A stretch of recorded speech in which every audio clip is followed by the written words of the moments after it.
मीना जी, मैं तो आपकी म्यूजिक की बिल्कुल कायल हूँ सीरियसली, बिकॉज मेरी फिल्म रोटी के हर एक गाने लोगों को बहुत पसंद आए और ऐसे तमाम फिल्मों के गाने आपने दिए हैं, तभी आज आप इस मंच पर आपको as a best music director से नवाजा जा रहा है। सो आई जस्ट वांट कि आप दफा के दर्शकों से क्या कहना चाहेंगे?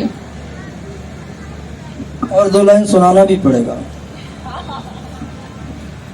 सबसे पहले सबको प्रणाम मेरा।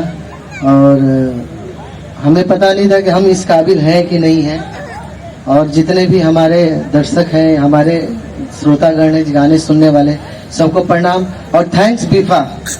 और इसी तरह बीफा अपना पचरम लहराता रहे। और हमारे भैया का हाथ से मिला है तो आगे भी ऐसा ही होता रहेगा, बम बम रहेगा। कि बदरी से झांकेला चान, हमरा चान से बिजोड़ नहीं खे है। बदरी से झांकेला चान, हमरा चान से बिजोड़ नहीं खे।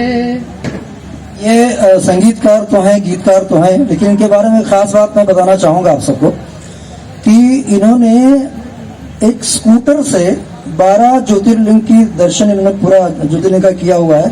और कहाँ कहाँ तो खुद ही बता सकते हैं। मतलब ऐसे नॉर्मली पहुंच पाना बहुत टफ है, लेकिन मुन्ना को मैं सही में सैल्यूट करता हूँ और प्रार्थना करता हूँ कि थोड़ी थोड़ी हम सबको भी कृपा भोले बाबा की मिल जाए। जरूर जरूर, जो ये लेकर आए हैं पूरी तरह से। हर हर महादेव। हर हर महादेव।